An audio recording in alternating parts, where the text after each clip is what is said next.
Bismillahirrahmanirrahim.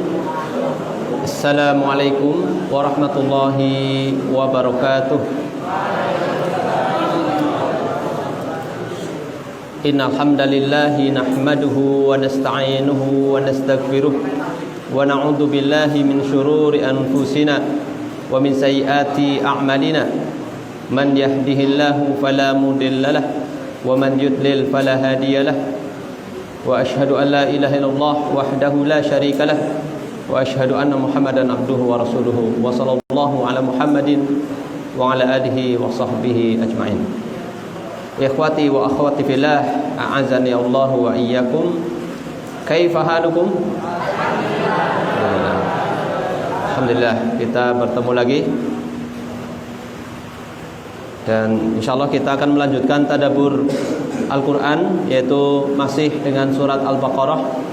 Pada kesempatan sore hari ini menjelang buka, pada kesempatan hari Jumat sore ini yang begitu mulia, yaitu kita akan melanjutkan 4 ayat, yaitu ayat 187, 188, 189 sampai 190. Dan masih ada ayat tentang puasa. Ayat tentang puasa. Ya, kita baca seperti biasa. A'udzu billahi minasy syaithanir rajim.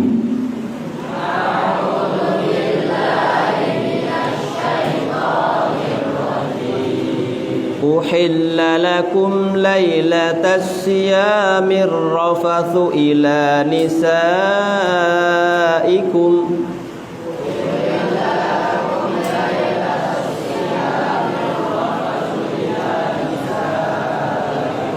هن لباس لكم وأنتم لباس لهن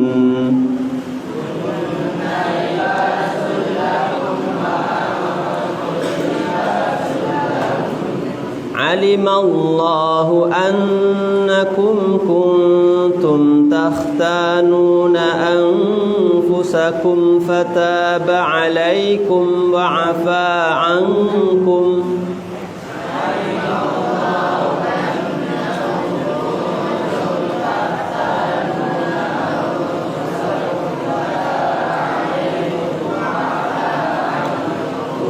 فالآن باشروهن وابتغوا ما كتب الله لكم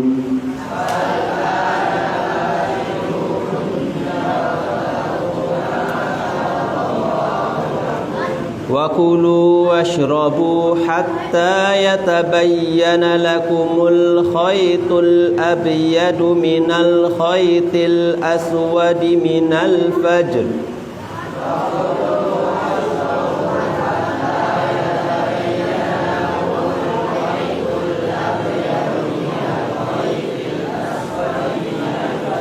ثم أتموا الصيام إلى الليل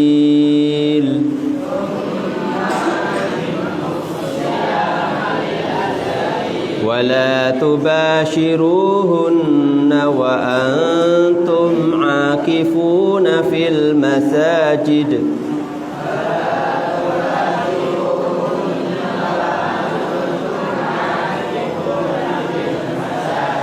تلك حدود الله فلا تقربوها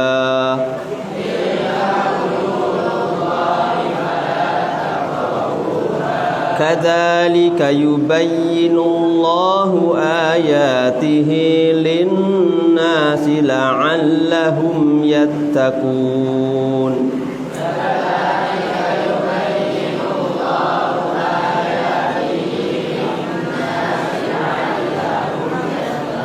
ولا تأكلوا أموالكم بينكم بالباطل وتدلوا بها إلى الحكام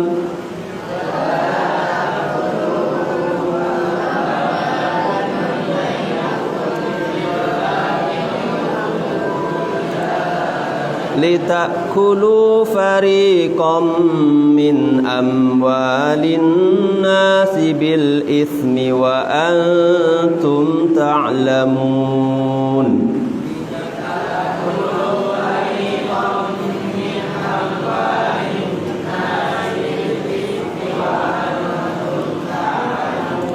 Yas'alunaka 'anil ahillah Qul hiya mawaqitu lin-nasi wal hajj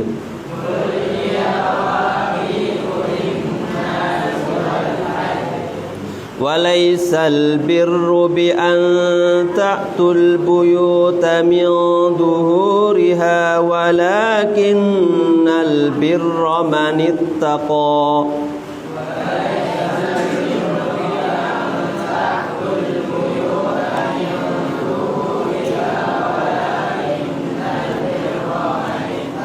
Wa'tul buyuta min abwabiha wattaqullaha la'allakum tuflihun.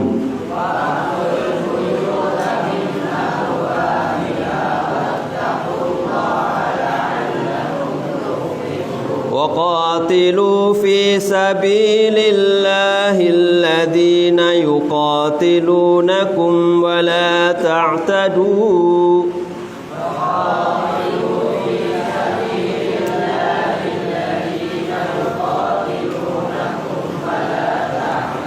Inna Allah la yuhibbul mu'tadin.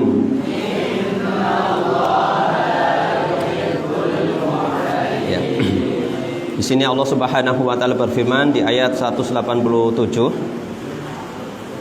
yang depannya berbunyi uhilla lakum lailatas siyamir rafathu ila nisaikum hunna libasul lakum wa antum libasul lahun, dan seterusnya, yang artinya dihalalkan bagi kamu pada malam hari bulan puasa bercampur dengan istri-istri kamu. Nah, ini ayatnya diperuntukkan untuk yang sudah menikah ya. Tapi al ilmu qoblal qauli wal amal ya, seperti itu. Kalian sudah tahu ilmunya ya, seperti itu. Mas Reza gitu. Mas Riza tawa insyaallah ya. Kenapa ketujuh ya, ini kan ilmu, nggak ada yang ini dalam Islam ya. Masya Allah kalian ini sudah tahu ilmunya ya, cuma nanti prakteknya kapan ya, nanti ke depannya. Mereka adalah pakaian bagimu. Nah, mereka para istri adalah pakaian bagimu, dan kamu pun adalah pakaian bagi mereka. Allah mengetahui bahwasanya kamu tidak dapat menahan nafsumu. Subhanallah. Karena itu Allah mengampuni kamu dan memberi maaf kepadamu. Maka sekarang di sini maksudnya ketika sudah malam gitu ya. Maka sekarang campurilah mereka dan ikutilah apa yang telah ditetapkan Allah untukmu, dan makan minumlah hingga terang. Maksudnya malam ya, dari setelah tenggelamnya matahari sampai menjelang terbitnya fajar, ini makan dan minum itu diperbolehkan di bulan Ramadan. Hingga terang bagimu benang putih dari benang hitam. Maksudnya apa? Terbitnya fajar sodik ya, fajar sodik. Kemudian sempurnakanlah puasa itu sampai datang malam. Nah, berarti sudah terbit fajar puasa sampai tenggelam matahari atau maghrib. Tetapi janganlah kamu campuri mereka itu. Nah, nanti ada pembahasan kalau di siang hari bulan Ramadan bercampur dengan istrinya ada apa? Kafaroh. Ya, kafarohnya berat ya kan? Membebaskan budak. Kalau tidak mampu puasa 2 bulan berturut-turut. Berat apa tidak? Lalu sehari aja nggak kuat, 2 bulan berturut-turut ya kan. Tambah kalau nggak mampu 60 orang miskin, memberi makan 60 orang miskin. Sedang kamu beriktikaf dalam masjid. Nah, ini ada pembahasan tentang hukum iktikaf. itulah larangan Allah, maka janganlah kamu mendekatinya. Demikianlah Allah menerangkan ayat-ayatnya kepada manusia supaya mereka bertakwa. Kemudian Allah juga berfirman di ayat 188, wala ta'kulu amwalakum bainakum bil batil wa tudlu biha ilal hukam litakulu fariqam min amwalin nasi bil itsmi wa antum ta'lamun. Dan janganlah sebagian kamu memakan harta sebagian yang lain di antara kamu dengan jalan yang batil. Contohnya apa? Contohnya yang lagi ramai kemarin tuh korupsi BBM, korupsi apalagi logam mulia dan macam-macam ya. Ini kan mengambil harta manusia dengan cara yang batil, korupsi dan seterusnya. Ini paling nyata ya, paling nyata sedang lagi panas-panasnya ya, hangat-hangatnya. Dan janganlah kamu membawa urusan harta itu kepada hakim supaya kamu dapat memakan sebagian daripada harta benda orang lain. Apa ini maksudnya? Nyogok, gratifikasi. Ya, gratifikasi nyogok. Apa namanya? Suap menyuap. Daripada harta benda orang lain itu dengan jalan berbuat dosa padahal kamu mengetahui. Ada pertanyaan dari ayat tadi 1 berapa? 87. Dari ayat ini bagaimana kita beristidlal, mengambil dalil, menyimpulkan dalil akan dianjurkannya makan sahur. Nah, gimana tahu? Dari tadi ya, uhilla lakum lailatas sib dan seterusnya. Saya bisa menjawab. Dianjurkannya makan sahur. Kok kan nggak ada kata sahur ya itu, tapi di sini bisa diambil kesimpulan. Bagaimana? Nah, di sini sebutkan Allah membolehkan kita itu makan ya sampai terbitnya fajar. Ini sebagai dalil apa? Sahur. Memang sahur ada waktunya ya, menjelang itu. Seperti itu. Jadi waktu kita boleh makan dan minum seperti itu. Kenapa? Ini merupakan rukhsah, keringanan dari Allah Subhanahu wa taala. Coba kalau puasa itu 24 jam bagaimana? Seperti itu ya, berat sekali ya, berat sekali. Dan ada di sebagian belahan dunia ini juga ada yang siangnya lebih lama daripada malamnya. Berat juga itu, Masya Allah. Tapi tidak bisa ini tetap berlaku ya sesuai dengan kondisi di tempat itu. Ya. Ini menunjukkan apa? Mengambil rukhsah itu disukai Allah Subhanahu wa taala. Pertanyaan berikutnya dari ayat tadi.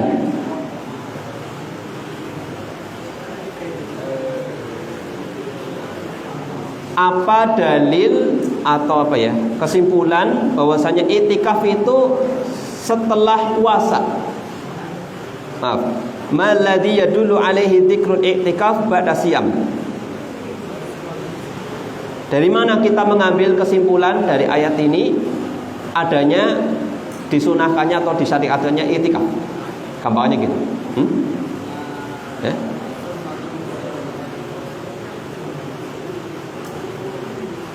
Nah, ini disebutkan di sini Allah menyebutkan i'tikaf setelah puasa, setelah menjelaskan tentang hukum-hukum puasa. Ya kan ini ayat terakhir terkait dengan ayat puasa ya kan. Nah, ini ada irsyadun wa tanbih. Ada petunjuk, ada sebuah peringatan, penekanan.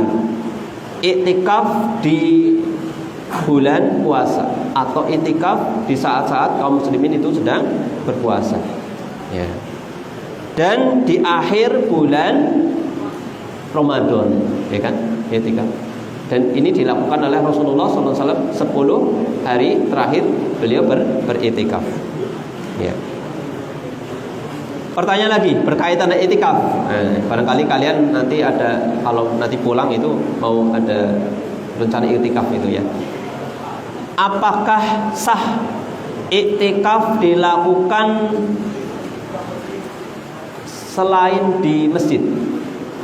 Selain di masjid, sah apa tidak? Tidak. Contoh tidak di masjid apa? Selain di masjid. Di rumah. Itu apa? Mas, aduh, kamu lagi ngapa? Lagi itikaf nang di nang kamar. Bukan itikaf. Itikaf itu di masjid ya. Sahabat tidak, apalagi di mall, nang pasar, ya seperti itu ya. Jelaskan dalilnya, jelaskan. Berdasar ayat tadi ya. Jadi itikaf itu harus di masjid dengan kesepakatan ulama. Masjid ini pun masjid yang bagaimana? Di kelas 11. Ayo, masjid yang bagaimana? Yang ditegakkan di dalamnya salat berjamaah supaya tidak bolak-balik keluar masuk, ataupun supaya akhirnya malah tidak salat jamaah. Kecuali untuk yang perempuan tidak masalah, masjid yang tidak ada salat jamaah, karena perempuan tidak wajib salat berjamaah. Ya. Berdasarkan apa? Firman Allah, wala tubashiruhunna wa antum akifuna fil masajid. Ini secara zahir gitu ya. Ya, jadi apa? Itikaf itu ya di masjid ya, di masjid. Bukan di tempat yang sepi atau yang tidak sepi, intinya di masjid. Bukan juga di gua, itikaf di gua. Itu mah semedi ya, tapa gitu ya, ngelumutan badannya gitu. Kalau sholat mending ya, seperti itu. Atau itikafnya di kuburan, wah sepi, subhanallah ya. Apa gue ya? Atau tempat-tempat yang lain ya, tempat-tempat yang lain. Karena kaum musyrikin juga, mereka juga itikaf, tapi itikaf itu tujuan untuk berbuat kesyirikan kepada Allah Subhanahu wa taala. Pertanyaan berikutnya, mengapa Allah Subhanahu wa taala melarang dari mendekati batasan-batasan yang diharamkan, bukan melakukan? Ini mana tadi? Mana tadi? Tilka hududullah fala taqrabuha. Bukan fala taf'aluha. Nama apa yang disebut itu mendekati. Ini lebih dalam maknanya ya. Kalau mendekati saja tidak boleh. La taqrabu zina, tidak la taf'alu zina. Ya kan? Tapi apa? La taqrabu zina, jangan dekati zina. Itu lebih dalam. Kalau mendekati saja enggak boleh, apalagi mendekat. Apa namanya? Melakukan. Ya, seperti itu ya. Ya, insyaallah, insyaallah. Ya. Pertanyaan lagi. Berdasarkan ayat 188. Apa hubungan larangan memakan hal yang haram dengan puasa? Apa hubungannya? Kira-kira ada kaitannya, ada sangkut pautnya, ada ayat wala ta'kulu amwalakum bainakum bil batil. Disebutkan setelah ayat tentang puasa. Apa hubungannya? Apa hubungannya? Ada enggak? Ya, pertanyaan gampang. Ada hubungannya enggak? Ada. Sekarang saya jawab atau Ana jawab alasannya di sini. Tatkala Allah Subhanahu wa taala menyebutkan tentang puasa dan apa saja yang terkait dengan puasa, Allah mengiringi larangan dari apa? Memakan yang haram. Yang menyebabkan apa? Orang puasa tapi makannya haram. Ya, buka nganggo sate babi. Nah, itu. Ini benar puasa loh. Puasa tapi malamnya makannya haram. Apa kaitannya? Tidak diterima ibadahnya. Ya. Seperti itu. Misalnya yang merokok, misalkan yang biasa merokok, siangnya bisa tidak ini udut, tapi barang orang beleng Allah barang pertama kali sebelum kurma ini dulu. Subhanallah. Ya, seperti itu. Ya, ini apa? Daripada gitu nggak terima, mending rokoknya siang hari Ustaz, puasa Ustaz. Lebih parah lagi. Ya kan, subhanallah. Ya. Tolong berhenti ya kalau yang masih masa santri ngerokok, kira pantas jadi santri. Ya. Ya, tidak diterima ibadahnya. Demikian juga ibadah apa? Berupa puasa, berupa itikaf dan ibadah-ibadah yang lainnya. Pertanyaan lagi.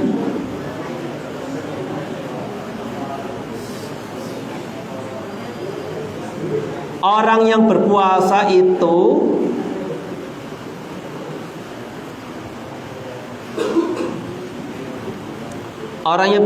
itu kondisinya dirinya itu bisa menjauhkan dirinya dari apa? Dari menyuap, riswah. Karena ayatnya tadi berkaitan gitu. Jelaskan siyak ayat ini. Ya tidak pantas lah ya orang puasa tapi suka suap menyuap, kurang lebih seperti itu ya. Kalau seperti itu. Jadi puasanya berhasil ketika apa? Lawang apa? Yang halal saja bisa dihindari, apalagi yang harusnya yang haram bisa. Maka momentum Ramadan ini momentum tepat untuk meninggalkan hal yang haram. Lawang yang halal saja bisa dia tinggalkan. Ya. Sekarang kita di sini ada beberapa kesimpulan ya, beberapa kesimpulan. Subhanallah. Ya, mungkin kita fokus di dua ayat ini. Ada kesimpulan. Oh, maaf, satu lagi pertanyaan. Apa buah dari ketakwaan? Disebutkan di sini tadi. Yas'alunaka 'anil ahillah. Mereka bertanya tentang hilal. Qul hiya mawaqitu lin-nasi wal hajj. Katakanlah hilal itu adalah waktu-waktu untuk manusia dan untuk berhaji. Laisal birru bi an ta'tul buyuta. Bukan sebuah kebajikan engkau mendatangi rumah dari belakang, tetapi apa? Datangilah dengan ketakwaan. Akan tetapi kebajikan itu adalah dengan ketakwaan. Datangilah rumah dari pintu-pintunya dan bertakwalah, semoga engkau beruntung. Nah, dari situ jelas sekali ya. Min samaroti at-taqwa. Ya. Siapa saja yang bertakwa kepada Allah, maka akan muncul dari dirinya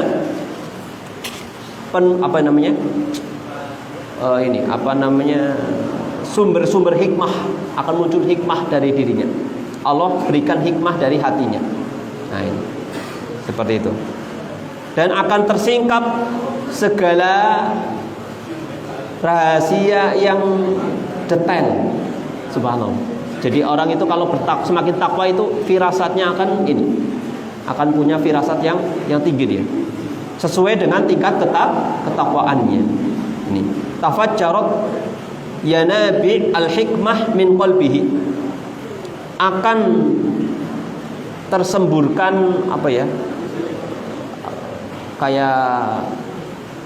sumber-sumber hikmah dari hatinya. Dan akan tersingkap segala daqaiq al-asrar, rahasia-rahasia yang begitu detail dia akan tersingkap. Subhanallah. Bisa melihat sesuatu dengan detail. Subhanallah. Ini diantara manfaat hikmah. Takwa kepada Allah Subhanahu wa ta'ala. Kesimpulan, puncak dari tujuan diturunkannya syariat dan adanya batasan-batasan Allah apa? Syariat itu tujuannya apa? Betul, untuk bertakwa kepada Allah. Tilka hududullah fala taqrabuha kadzalika yubayyinullahu ayatihi lin-nasi la'allahum yattaqun. Laki-laki yattaqun.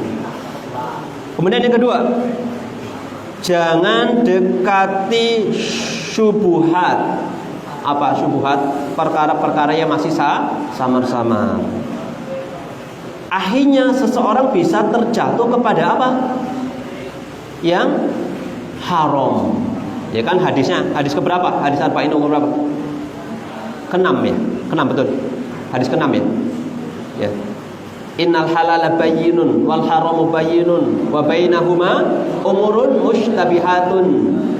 Terus la ya'lamuhunna katsirun minan nas. Faman ittaqa syubuhat faqad istabra'a li dinihi wa 'irdihi. Terusan dan seterusnya. Siapa yang terjatuh kepada perkara syubhat, maka dia terjatuh kepada yang haram. Seperti masuk kepada area larangan. Akhirnya dia masuk kepada sesuatu yang diharamkan Allah Subhanahu wa ta'ala.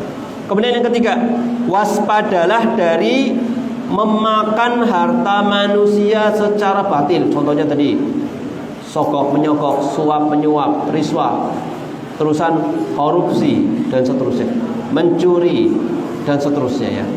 Nah, Masya Allah.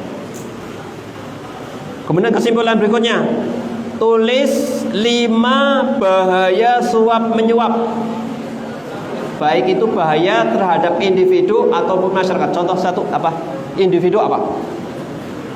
Individunya apa? Jadinya bagaimana? Secara pribadi, orang yang suka suap menyuap, iya haram ya kan. Berarti dia memakan suatu haram, bisa menyebabkan dia masuk neraka. Kalau masyarakat, terjadi kedoliman, betul. Contoh, ada orang mau daftar kerja, nyogok, padahal ada orang yang lebih berhak, dia skill dan kemampuannya, tapi akhirnya tidak masuk gara-gara kalah dengan uang. Subhanallah, itu kan dolim dan seterusnya. Kuliah juga seperti itu dan seterusnya, atau yang lain sebagainya. Nah, ya, ini banyak sekali ya.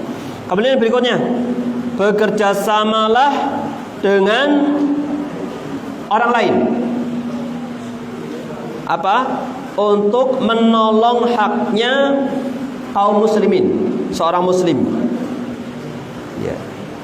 Ya Pak, yang dia itu misalkan dia mendapatkan sebuah sanksi gara-gara sebuah suap. Maksudnya apa ya? Ini untuk menyelamatkan dirinya supaya Pak dia tidak menerima suap atau dia menyuap. Nah, seperti itu ya, dengan nasihat dan seterusnya.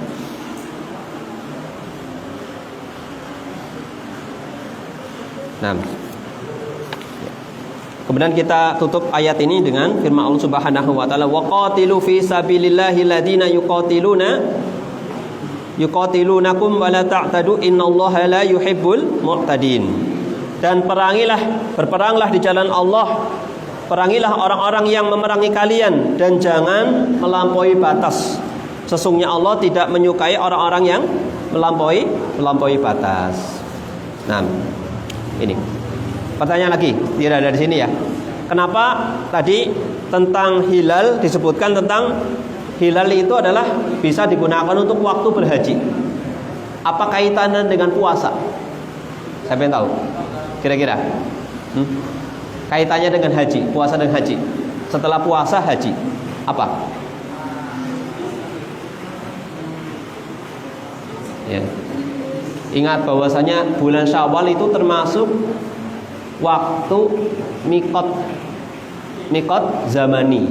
Jadi orang berangkat haji itu bisa dari mulai bulan Syawal, kan setelah Ramadan Syawal ya, seperti itu.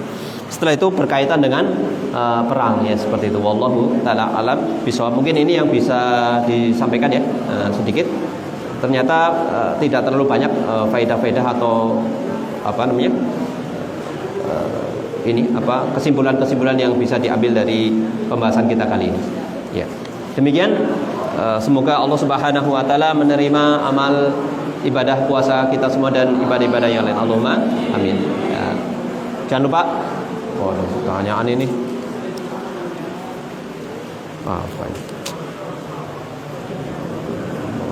apa ya? Tadi pagi anak, aduh nggak jelas mas. Siapa yang bisa bacain? Sini siapa? Coba sini bacain. Tolong kalau bertanya yang jelas ya, mesti yang gede gitu. Kadang pensil kecil. Anak nggak sahur. Pertanyaan dari orang yang nggak sahur. Terus bangunnya apa ini? Pagi udah lewat adzan. Loh, di asrama kok bisa nggak sahur, nggak dibuka ya? Tolong jangan dibiarkan temennya. Curang kayak. Ya. Makanya tidurnya jangan kemalangan ya. Terus kalau malam jangan makan yang berat-berat. Ya. Molen, wong Indonesia tuh molen dipangan, apalagi? Molen dipangan. Apa? Ya. Tongseng dipangan, apalagi? Tongseng. Apalagi? Molen kegede tuh, molen. Dipangan, apa nih? Beton dipangan. Apa nih? Subhanallah ya. Apa ya? Bakso apa ya? Karena bakso apa? Bakso apa itu ya? Bugem, pokoknya anak subhanallah. Nah ini, akhirnya sampai adzan. Aduh, sudah enggak apa ini ya? Niat. Sama, aduh ya Allah. Sama puasanya, soalnya udah. Jadi puasa Ramadan boleh niat itu di awal ya, untuk 1 bulan boleh, paham? Jadi kalau antum dari awal pemerintah memutuskan besok puasa, diniatkan untuk puasa 1 bulan Ramadan. Terus dianjurkan lagi setiap malam kita niat. Yang bertanya, tarawih enggak? Tarawih enggak malamnya? Ya, insya Allah itu bagian dari niat lah, insya Allah. Jadi insya Allah seperti itu ya. Jadi bukan syarat puasa itu harus sahur, paham? Ya. Makanya kalau diusahakan ada azam niat gitu ya. Nah seperti itu. Ya. Wallahu a'lam bishawab. Ya itu. Wallahu a'lam bishawab. Kalau puasa sunnah boleh, sudah jam 8 itu nggak ada makanan, saya niat puasa boleh. Tapi kalau puasa wajib harus sebelum fajar. Dan Ramadan itu bisa dari awal kita niatkan untuk 1 bulan dan dianjurkan diperbarui setiap malamnya. Seperti itu. Wallahu a'lam bishawab. Itu dulu ya. Bisa waktunya digunakan untuk berdoa ya kepada Allah Subhanahu wa taala. Jangan remehkan doa, Mas. Bagaimana pembahasan sebelumnya? Bisa jadi berpuluh-puluh tahun kemudian antum mendapatkan suatu kebaikan, ternyata itu hasil doa saat-saat ini loh. Ya kan doa kan dikabulkannya bisa ini Mas, ya, seperti itu. Ya kan? Ketika kita membutuhkan ternyata kita bisa jadi lupa. Kita pernah berdoa kepada Allah Subhanahu wa taala. Allahu a'lam bishawab. Dan berdoanya tidak melulu dunia ya.